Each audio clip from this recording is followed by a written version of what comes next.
Mas o que é interessante aqui são os estratos, né? As alturas, que eu acho que olhando daqui, a gente está vendo aquele muro do fundo porque a gente está sangrando 2 árvores, né? Ali.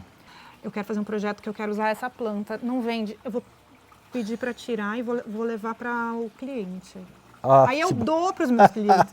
Falo, você não vai achar essa planta, que é o caso da pluma carioca. Tá ali sem flor, mas tem um vídeo que eu mostro ela inteira aberta. Olha a quantidade que tem. Tá saindo aqui, tá saindo lá, tá saindo aqui.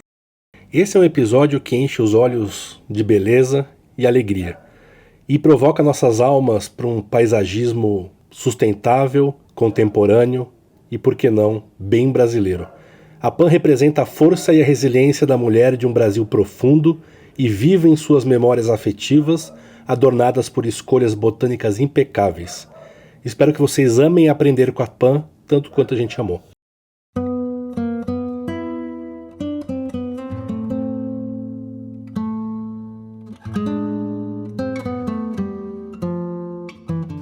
Cheio. Só que aí eu resolvi colocar ele aqui na sombra seca. Aí... Adorei isso aqui.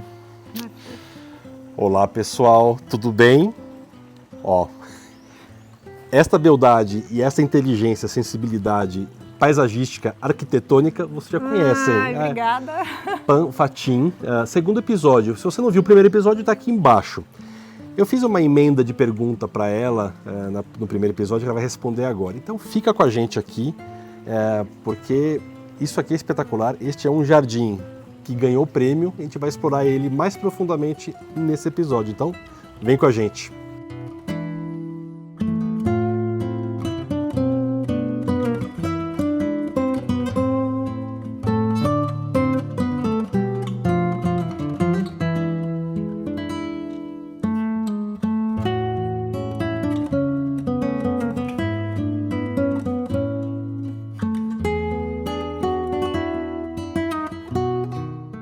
Desenhei esse balanço para ficar no jardim. Tá. Aí, se você coloca ele do lado de fora e pega sol e chuva, que é o que as pessoas, têm maior dificuldade com móvel externo. Fica a coisa mais linda. Só que aí eu resolvi trazer eles para cá, né? Sim, entendi. E aí, as plantas aqui não você são desenhou, as mesmas. desenhou tudo? Tudo. E o meu marido fez essa estrutura. Para poder porque, fazer você encosta que ele não vira. Delícia. Então, ele tem um centro de gravidade lá legal, que o meu marido é engenheiro metalurgista. Bom. Aí a gente fez uma... Tá não, mas explicado. aí eu fiz a maquetinha e pendurei. Aí ele, mais pra cima, você vai... Não, você vem com a genialidade da criatividade, ele faz as contas, tá tudo certo. Aí ele, não... E aí foi a Companhia das Fibras, que faz tudo à mão, que fez o crochê. Que legal. Não, tem que fazer jabá pros parceiros, sim, imagina. Pan, deixei uma pergunta para você no primeiro episódio, que eu queria explorar com você agora. Sim. Então, a gente está aqui no seu jardim, que é um paisagismo exuberante, experimental e que ganhou prêmio. Sim. Então, conta um pouco pra gente desse prêmio. Teve o Congresso Internacional, eu sou sócia da ABAP, né, que é a Associação Brasileira dos Arquitetos Paisagistas, é uma entidade que trabalha bastante em função, né, do paisagismo, enfim. E aí eles fizeram um Congresso Internacional esse ano, lá em Curitiba, e eles lançaram a primeira edição do Prêmio Roberto Burle Marx, para premiar os melhores projetos do Brasil. E aí, em várias categorias, e aí essa casa ganhou primeiro lugar em categoria executada residencial. Tá, legal, legal, parabéns. E aí foi muito legal, porque a gente escreveu vários projetos, né, do escritório. E eu nunca imaginava que eu ia ganhar com a minha casa, porque o meu jardim é experimental, né? E, assim, tem clientes que têm muito mais dinheiro, que fazem coisas muito mais... E aí eles viram e sentiram essa coisa eles falaram, né, da inovação, das espécies nativas e da integração, né, essa coisa que a gente... acolhe. De liberar o espaço, né? Demais. Enfim. Não, eu acho que, estando aqui, dá vontade de eu ficaria o dia inteiro aqui. Igual então, quando a gente tá no nosso jardim lá. A gente faz muito isso, ler, né? E a piscina é uma graça. Pequenininha, dentro do que a gente quer, né? E aí, só que sempre está em transformação, né? Eu nunca consegui deixar esse jardim, pronto! Mas nenhum jardim é finalizado, né? Mas assim, eu gosto de mudar, né? Porque eu conheço um monte de planta e toda vez que eu viajo, toda vez que eu estudo, eu tenho uma, aí eu trago, aí eu falo, onde que eu vou plantar essa? Não, essa aqui eu vou tirar, porque eu quero fazer um projeto, essa aqui não vende. Aham. Eu quero fazer um projeto que eu quero usar essa planta, não vende. Eu vou pedir para tirar e vou levar para o cliente. Aí eu dou para os meus clientes. Falo, você não vai achar essa planta, que é o caso da pluma carioca. Tá ali sem flor, mas que eu tenho aqui, às vezes eu tiro e levo. Que legal. E aí é legal, porque eu consigo, né, ter essa... Ou fora quando Edilson Giacom, Gustavo Giacom Também. batem uma ligação no WhatsApp e falam, você precisa conhecer essa tal planta nova. Então ele está sempre em transformação, mas o que é interessante aqui são os estratos, né, as alturas, que eu acho que olhando daqui, a gente está vendo aquele muro do fundo, porque a gente está sangrando duas árvores, né, ali. Mas ele integra, né? Quando não estava sangrada, ele integra com a copa das árvores lá do fundo. E essa altura da reserva aqui vem para as laterais. Tá. Então a ideia é a gente está num condomínio onde os terrenos têm 10 metros de largura. Tá. Só que eu não quero ver os vizinhos. Então a gente consegue isso através... Faz uma caixa verde. E aí, como a casa é elevada, essas árvores, elas têm a altura que faz o fechamento das janelas lá em cima. Perfeito. Então, essa coisa dos estratos vai ser sempre o mesmo. O que eu vou mudando são as espécies, né? Tá. Então, as árvores mais altas, as mais altas também perto do muro e vai descendo até chegar no solaninho aqui. Legal. Né? Ó, eu passaria o dia inteiro sentado aqui, mas eu quero ir lá ver. Podemos? Vamos lá. Vamos dar uma olhada até nas espécies e Sim. bater um papo aqui, porque realmente isso aqui é maravilhoso. Tá lindo demais.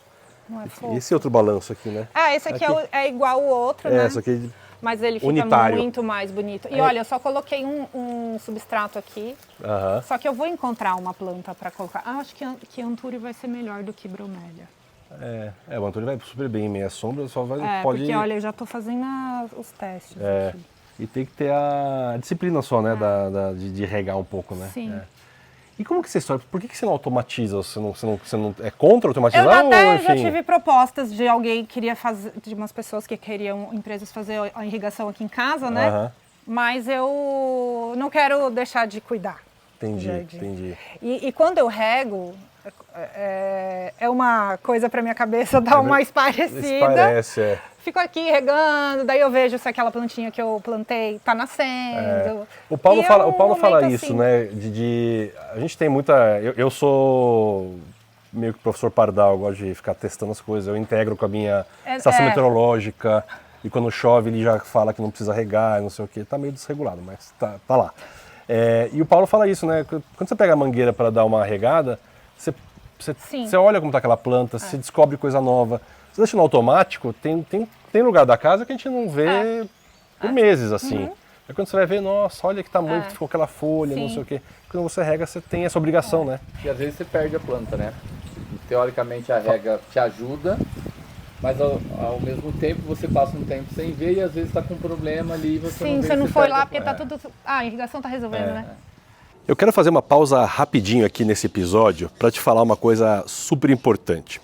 Se você tem vontade de ter o teu próprio jardim, seja numa varanda, num quintal, num lugar grande ou pequeno, mas que você queira ter paz, calma e a intenção dessa comunhão com o verde e com as plantas, eu tenho uma notícia para te dar. Eu criei o Método Jardim Onírico, um passo a passo leve, descontraído e cheio de significados. Feito para te ajudar a construir esse jardim dos sonhos do seu jeito, no seu tempo e no espaço que você tiver aí. Lá na página do Método tem uma aula especial e gratuita que eu vou te ensinar muita coisa prática para você começar com segurança e leveza, seja você iniciante ou alguém mais experiente. E depois dessa aula, você também vai encontrar uma oportunidade especial de entrar para a turma do Jardim Onírico. Caso você sinta que agora é a hora e que isso faz sentido para você e para a sua vida. Para isso, é só você apontar o seu celular para o QR Code que está aqui na tela ou clicar no link que está na descrição desse episódio. Eu te vejo no seu Jardim Onírico. Mas você sabe que, como a gente trabalha com sustentabilidade, para mim, sustentabilidade não é só você usar o paisagismo, né? Que tem gente que chama de paisagismo sustentável, tem gente que chama de ecológico, enfim. Não é só usar planta nativa, né? É você... Da onde vem o material? Que nem esse piso. Esse piso é drenante, né? Eu não tenho contrapiso aqui embaixo. Ah, tá. Então infiltra Então água. eu tenho cachorro, né? Então eles Claro. fazem xixi aqui, então a gente joga água, infiltra tudo e vai lá para lá. Mas a irrigação automatizada, ela é maravilhosa. Mas no caso, a minha intenção é eu entender a rusticidade das plantas e o ambiente que eu tenho na casa do cliente, porque aqui eu tenho um ambiente de sombra, uma sombra seca ali, um pleno sol aqui, lá outro pleno sol. Então, se na minha casa não tem irrigação e tá tudo bem, e eu conseguir chegar... Vai dar certo lá. Vai dar certo lá. Então eu tenho mais essa coisa de chegar pro cliente e falar assim, você não quer? Então tá, então como que eu consigo fazer um jardim que não é pela irrigação, enfim, é pelo consumo de água. Que não vai consumir tanta água, né? Então, é um lado da sustentabilidade, exato. sem dúvida. Então, assim, tem plantas que são maravilhosas e que se você regar demais também não dá muito certo. Não vai dar muito certo, Então é isso. A intenção é essa. E você vai falando, eu vou olhando as plantas. Adorei. Esse aqui é um filodendro, né? Um sanguíneo, né? Ou erubescens. Erubescens, isso. Olha, ele tá aqui, mas ele tá plantado lá. Ele andou pra cá? É. Você trouxe ele pra cá? Ele tá na chuva, né? E aí ele vem sozinho. Sozinho, você deixou. Aí eu falei, lindo, deixa. E abraçou, orgânico. E esse aqui, o Erubensis, é uma dúvida, né? Porque em Kew Gardens, ele é nativo do norte da Amazônia, né? E aí no Reflora fala que não corre, mas eu já vi, não sei se é o Erubensis, porque as aráceas são muito difíceis. São difíceis, né? O Ricardo, né, que é um grande cultivador, enfim, ele mora em Roraima, né, então em Boa Vista, e tem uma fazenda linda então por lá. Esse daqui deve ter lá. Ele já falou disso. Então, eu acho que ocorre, sim. Lá tem outro, crescendo lá no muro. Maravilhoso, tô vendo. Porque aí eu coloquei, ali tem é que a gente teve que pintar nosso muro há pouco tempo. E aí você teve que desgrudar tudo. Porque a gente fez a piscina depois, né? E aí desgrudei, mas eles sobem, ali tem mais dois subindo. E fica A gente tudo tem roxo. erubesces em casa que tá subindo numa parede lá com, enfim, falsavinha, que não é nativa, mas tudo bem. Que trepadeiras aderentes... Existe alguma nativa? Sim, eu descobri. Jura? Aqui no laboratório, eu devia ter feito um vídeo para provar isso. Eu tenho... acho que até aqui dá para ver. Ali é a janela da minha cozinha. Tem uma trepadeira que está saindo aqui de baixo e está subindo lá para a pérgola de madeira. Essa trepadeira é o cipó de São João. Ele, antes de subir ali, ele grudou na minha janela, tanto que ele até tirou as guarnições do lugar. Mas ele tem uma gravinha, gravinha que quando ela encosta no concreto, ela cria uma pata. Jura? E faz... Que legal. Cara, não saía de jeito nenhum. Aí quando eu vi isso, eu falei, olha, se for um muro, e realmente eu tive que puxar com tanta força, que eu tive que cortar, eu acho que até deve ter alguma grudada ali. E aí ele meio que virou uma meba, assim, uma coisa, uma ventosa. Uma ventosa, E ela não saía. Eu tive que tirar porque ele estava entrando na minha casa e estava arrancando que barato. Ela estava arrancando as guarnições, né? Que barato. E aí a gente tirou e jogou ele para cima. Entendi. Mas é um tipo de planta que nessa situação ele agarra. Eu acho que a gente tem, né, como o canal e vocês como paisagistas, né, e a gente gosta muito do trabalho do Cardim também, enfim, que tem essa discussão de exótica versus nativa e, enfim, acho que tem caminhos para os dois, mas é uma discussão importante. De todo modo, quando a gente fala, eu vou no Ceasa e só sou impactado pela unha de gato, que é uma ficus, ou uma falsavinha, que também não é nativa, né, exótica, mas eu não tenho opção de achar o que vem no lugar, isso também limita, né, nós amadores, né, que somos, no meu caso, você é profissional, de como eu vou substituir? Tá legal, eu tô impactado por isso. Que é pleno sol, né? Que é pleno sol, que aguenta bem. Meia sombra também tem alternativas. E tem coisas que eu nem entro numa discussão, até por uma questão de gosto, nada substitui um chifre de veado. Sim, eu acho que eu não vejo o uso das nativas como uma disputa, tipo de direita e esquerda, sabe? Não pode, não você polariza uma coisa errada. Até porque existem coisas afetivas. Eu tenho um jasmim manga grande ali, porque a maravilhoso. minha avó Tem isso, né? tinha em casa. E eu me lembro muito, assim, eu tenho muitas plantas que são muito afetivas, mas a minha avó tinha essa planta. E ela era muito bonita. Eu ainda já tinha acabado de entrar na faculdade de arquitetura e eu achava o tronco muito bonito, estética, né? E a minha avó sempre tinha, até hoje ela tem. E aí, quando eu vim morar aqui, eu falei, não, eu preciso ter uma coisa que lembra a minha avó. E aí eu coloquei, porque eu quero lembrar da minha avó, sabe? Então existem Esse é o coisas, direito, né? Existem coisas que o afeto, ele nada toma o lugar, né? Sem falar que existem plantas culturais também, sei lá, você vai fazer um projeto em um lugar que tem como cultura comer uma determinada planta que é exótica. Então eu acho que tem que ser tudo muito bem avaliado para você definir, assim, né? Então, sim, assim, também tem outras coisas. A natureza não existe mais, e nem sei quando existiu, um bioma 100% nativo, né? A gente tem historiadores, enfim, que estão estudando a Amazônia, que é uma floresta antrópica, que foi também modificada, né, pelos indígenas. Imagina, eu voltei da Serra da Capivara há pouco tempo, que a Nied Guidon na Serra da Capivara, agora vamos falar de antropologia, né? Provou que lá o ser humano está há mais de 100 mil anos habitando, né? Então, assim, foram trazidas plantas, foram levadas. Então, a gente tem toda essa questão de antropologia também na hora de escolher, né? Então, o que a gente faz? Eu uso muito as nativas por conta da beleza, da estética e por descobrir coisas novas. Sei lá, você está andando Eu acho que privilegiar a nativa é uma missão e a gente deveria tentar.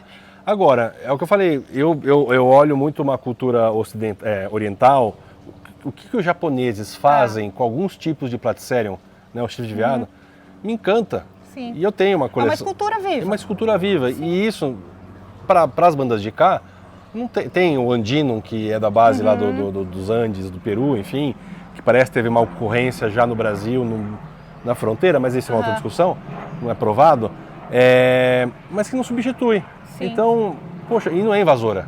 Agora, o problema é ser invasor, né? Sim, e existe uma cobrança, né? Eu vejo isso, tipo, eu tenho uma mentoria que eu dou só para paisagistas, e eu senti neles, que a gente fala sobre flora brasileira, e eu senti neles, no começo, um peso, uma cobrança, como é que posso dizer? Obrigação? Uma obrigação, uma cobrança de aquilo. Ou é sim ou é não, sabe? Não tem meio termo. Eu acho que a gente tem que fazer, lógico, a questão da sustentabilidade está intrínseca naquele lugar, porque quando você usa nativa é intrínseco, mas eu sempre estou com o pezinho na estética. Por eu ser arquiteta e ter estudado escola de arte, eu fico pensando muito nessa coisa da estética. Tem um outro ponto que é o seguinte, e pensando em sustentabilidade econômica, quantas famílias já não se basearam numa produção de exótica para ter o ganha-pão de gerações? Sim. Né? E não foi por maldade, foi por oportunidade. Sim, né? No mundo todo. E no mundo todo. Né?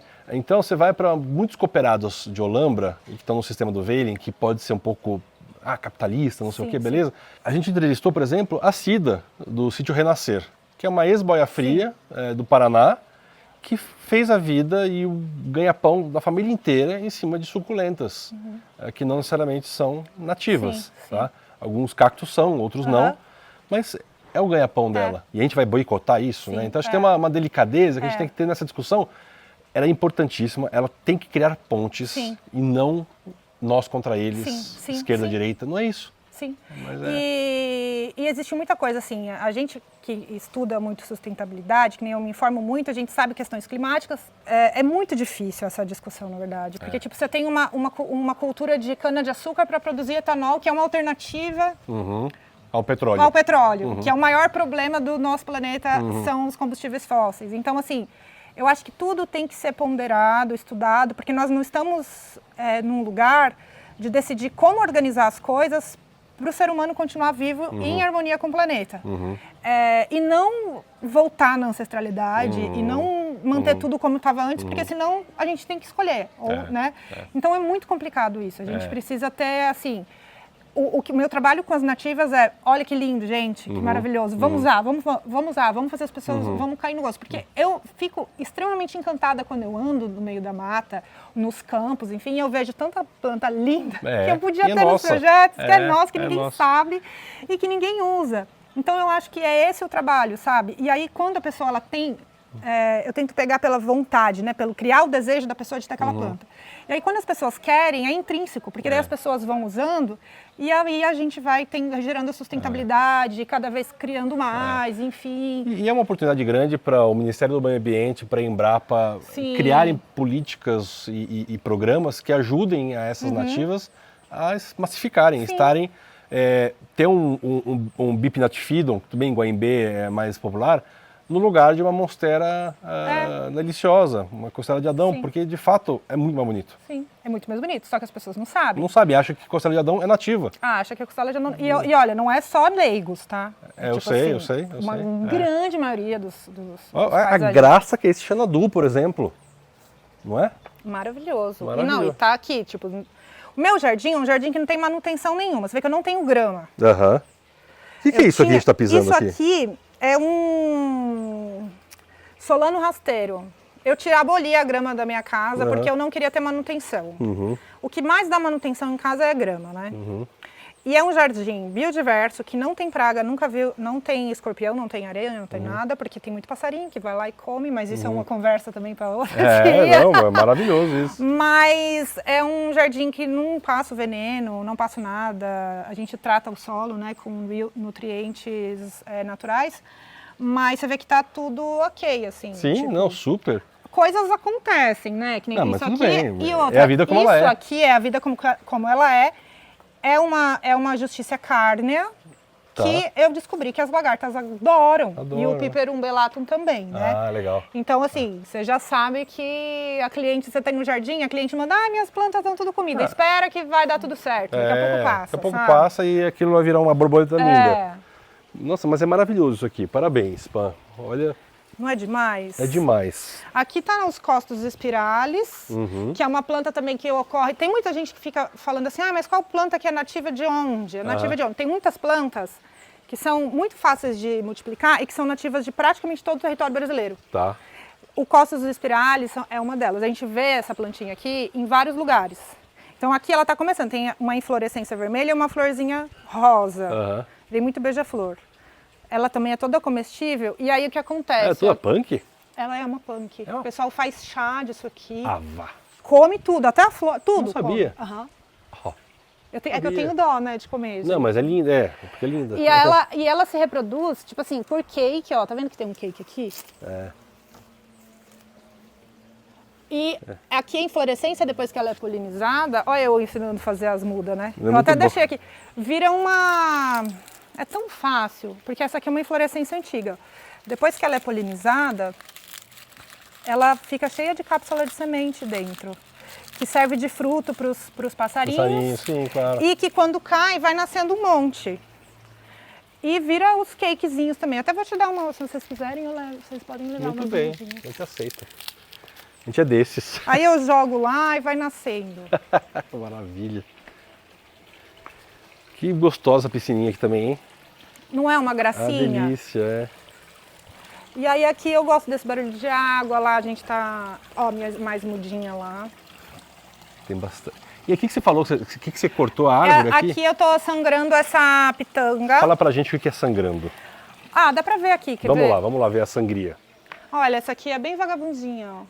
Não pode falar vagabundinha, né? Pode aqui. Essa aqui é bem casa de vó também, né? É, super. Um monte de abelhinha. Linda, nativas, né? Nativa, turnera. Linda. Olha essa aqui, eu vou ficar mostrando as coisas. Não, adoramos. Isso aqui é uma verbena também, pra você que gosta de verbena. Ah, verbena, sim. É um gervão. Sabe aquele gervão que o pessoal faz chá? Esse daqui é um gervão do alagado. Ele é maior e ele fica... É que essa aqui é a primeira inflorescência dele, mas ele fica com essa haste inteira roxa. Ah, que barato. É a coisa mais linda. É outra verbena. Foi umas sementinhas também que eu peguei e plantei aqui. Que legal. As mudinhas de orquídea.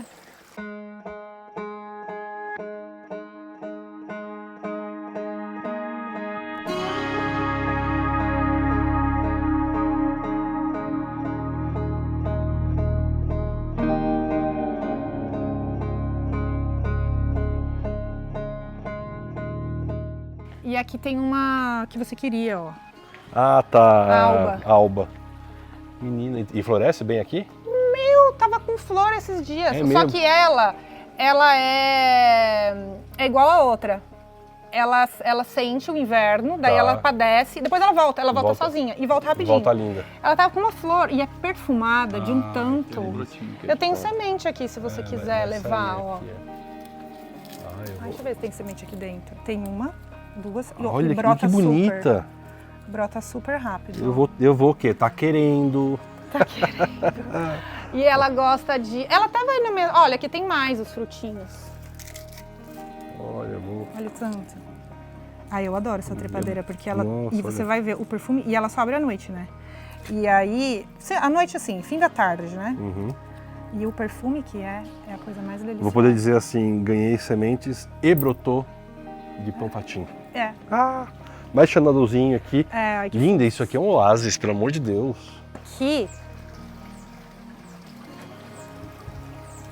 Sabe o que eu falo de sustentabilidade? Que nem a minha piscina, eu deixei ela nivelada para não ter que fazer compensação de terra.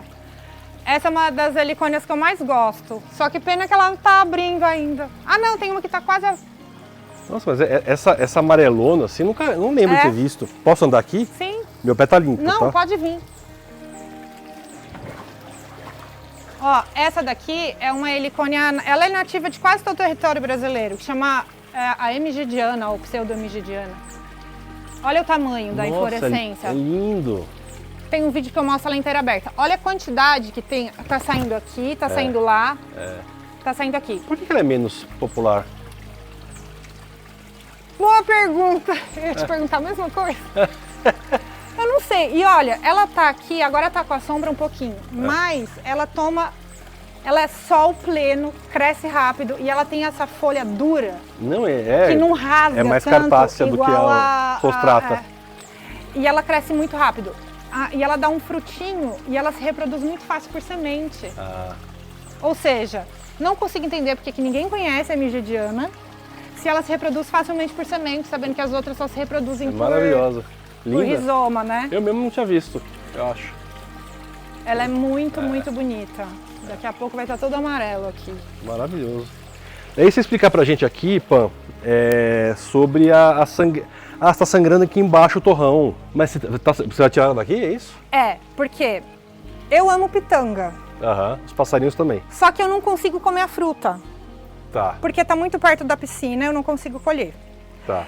E o meu marido quer, ele quer esse espaço aqui mais livre.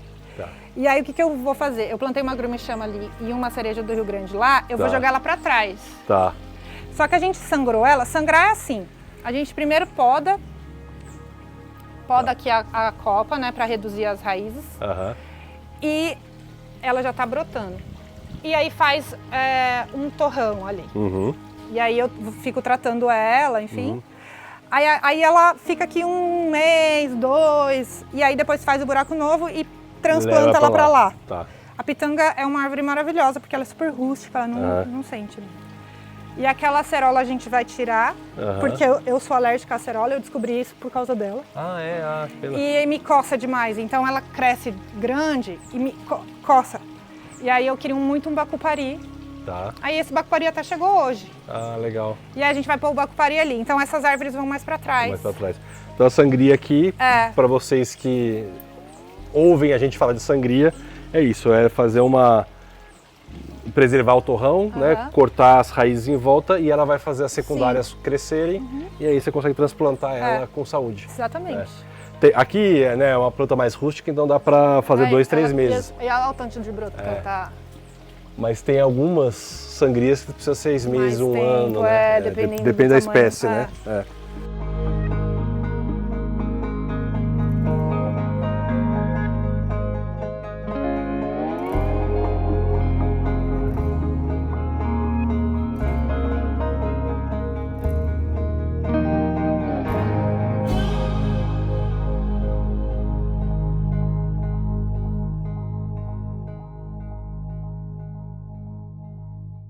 Bom, Pan, é difícil de falar ou perceber por onde você começou aqui, porque é tudo tão integrado, orgânico e as coisas vão mudando, como você falou, né?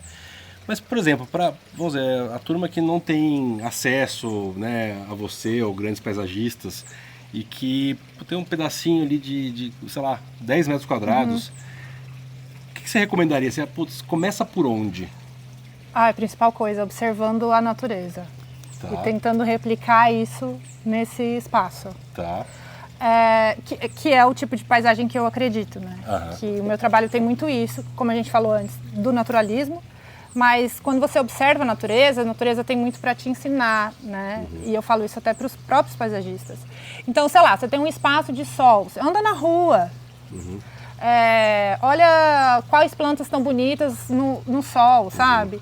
Então, observa tudo, tira foto, descobre que planta que é e vai construindo assim, com esse embasamento na natureza, sabe? Perfeito. Porque é muito fácil, assim, porque a natureza, se ela tá ali, aquela plantinha, tem plantinha que nasce no asfalto, sabe? Então é boa para vaso. Então, observar a natureza e tentar replicar. E por exemplo, para dar aquela mínima cara de paisagismo, né? Assim, de que foi pensado. Tem uma coisa de pensar em volume, altura. Como que é o teu processo criativo nesse sentido? Sim. Bom, o processo criativo, a gente sempre pensa na pessoa que está olhando, né? Então, se você está que nem aqui, a gente está aqui num lugar que o tamanho das plantas eles vão diminuindo. Quanto mais perto, mais baixo. Quanto mais longe, mais alto. Então, por exemplo, você tem muro, perto do muro, que eu coloquei aqui as árvores mais altas e as plantas mais altas. E aí você vai descendo, vai colocando as plantas mais baixas até chegar no ambiente, né, a parte mais baixa. Perfeito. E aí quando você coloca essas mais altas nas extremidades, você cria um abraço verde. Um abraço verde. Eu gostei do termo, abraço verde, é isso aí. Você vê menos muro, né? Então, assim, dá mais a sensação de você estar na natureza, assim, para quem gosta de paisagismo volumoso. Perfeito. Eu acho que a gente vê isso aqui, obviamente, né? Não só o jasmim-manga, né? As próprias helicônias um pouco mais altas, as árvores ou as arbustivas. E a gente viu no episódio também lá com o Marcel da Lamanda, que tem os volumes, as alturas, enfim. Então um bom paisagista começa por aí, né? Então, e não dá para não tentar fazer isso em casa, né? Acho que a ideia de ir pesquisar, dar uma olhada o que acontece no entorno, ou se tiver um lugar que tem alguma mata e observar na mata o que acontece, né? Acho que isso é um caminho bom. Olhar para o lado de fora, sabe? Tipo assim, quando você está viajando de carro, tá indo para a praia, sei lá, fica olhando o que está acontecendo lá fora, né? Eu acho isso legal. Legal. Bom, o Paulo tinha uma pergunta aqui, não sei se é do iniciante ou não. Não, aqui não é pergunta do iniciante porque é zero entendimento paisagístico. Quem não mexe com planta tem sempre aquela sensação de eu quero meu jardim lindo, maravilhoso o ano inteiro. E perde, na verdade, uma das coisas mais legais, que é a gente ver a evolução da planta, a transformação, né? A mudança do jardim diário. Como que é para você no paisagismo lidar com um cliente que não entende essa transformação e perde essa beleza das folhagens que vão cair, que vão amarelar, perde toda essa transformação? É frustrante, na verdade. Isso é uma coisa que já me frustrou muito, mas que tem me frustrado, eu sei que frustra todos os paisagistas, porque a gente precisa de tempo para fazer o nosso trabalho, né? Não é todo mundo que tem clientes que tem, né, dinheiro para fazer tudo grande, ter irrigação e papapá. Mas é frustrante. Porque as coisas, a gente depende da natureza, e não é só a planta. Às vezes você compra uma muda de qualidade, mas o solo está ruim, e o cliente não quer. Então é frustrante, porque depois que a gente implanta o paisagismo, a gente tem aí um ciclo de estação, né? Eu falo 1 ano aí para o jardim ele começar a se transformar. Muitas vezes, ainda mais quando você trabalha com jardim tropical, o jardim fica horrível. Helicônia sente muito, depois precisa de rebrotar. E esse momento, né? É esse momento que o cliente fica, às vezes, apavorado, porque ele acha que ele perdeu tudo, e aí começa aquela pressão, né, de quando vai ficar bom, quando vai ficar bom. Quando o paisagista, às vezes, se cobra e acaba assumindo responsabilidades, né, trocando um monte de planta para não ficar mal com o cliente, enfim, o que eu faço? Primeiro, eu tenho um posicionamento muito naturalista. Os clientes que chegam até mim, eles já sabem sua pegada, como né? eu vou fazer. E o fato de eu ter esse jardim experimental, o que eu falei da helicônia, por exemplo. A helicônia, por mais que você compre uma muda enraizada, maravilhosa, se você colocar ela no sol, mesmo ou mesmo na sombra, enfim, ela vai sentir um pouco. Então Vai eu já enrolar chego, folha. vai enrolar folha, vai perder, mas educa o cliente, olha, fica tranquilo, essa planta tá linda agora, mas ela vai sentir. E daqui a alguns meses, principalmente quando começar a chover, você vai ver que ela vai rebrotar e vai ficar linda. Então, para quem não tem um espaço como o meu, que é um laboratório para você estudar e poder falar assertivamente para o cliente, olha, essa planta ela vai se comportar de determinada maneira, vai levar X meses para ficar legal. Educar o cliente, né? Ser honesto com ele. Tipo, olha, o seu jardim vai sentir, tá? É normal, você precisa regar todo dia. Educar o cliente. Educar, falar sobre a importância dos cuidados, ter um contrato também que explica isso certinho para depois você não ter problema. Mas educar o cliente é muito importante. Quando a gente faz um projeto no escritório, eu sempre falo, olha, gente, esse aqui é um jardim que vai... Que nem agora tem um projeto que a gente está fazendo por semeadura.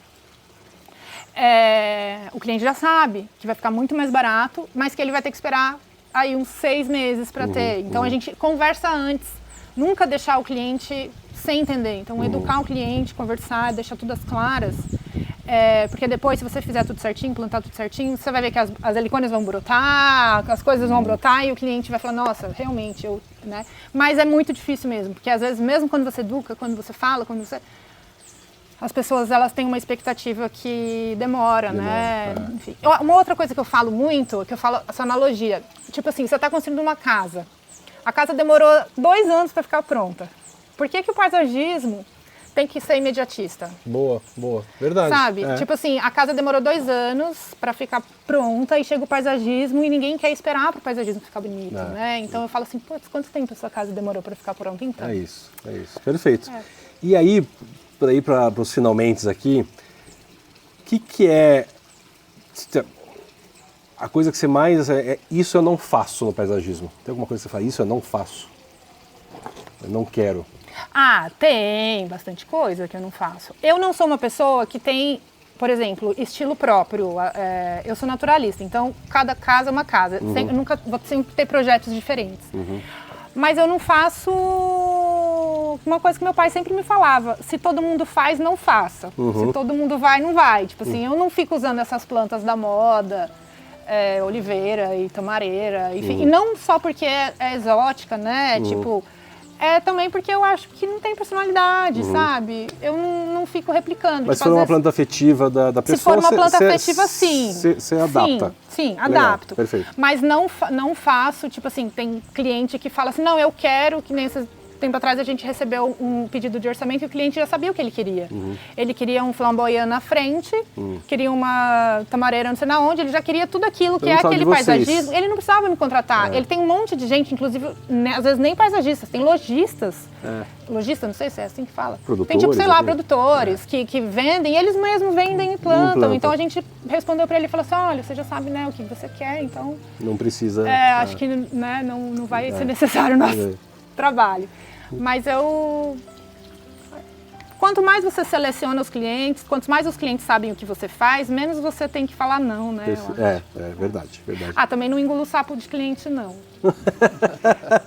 Fica a dica. Justo, tá tipo certo. assédio, essas coisas, Isso eu corto. Não, hashtag não. Bom, papo muito bom, muito gostoso. Obrigado, Pan, mais uma vez pelos 2 episódios. Se vocês não seguem a Pan, tá aqui embaixo. Se vocês não seguem eles também. Muito bem, no Instagram, tá aqui embaixo, todo mundo, seguindo todo mundo, gente boa, atraindo gente boa. Se você não é inscrito no canal, inscreva-se. Se você não é membro, tem benefícios exclusivos, que é legal, como ter visto esse episódio com a Pan antes de todo mundo. Isso é uma das coisas, mas tem outras. Então, deixe seu comentário para a Pan, o like para ela e até a próxima. Tchau! Tchau.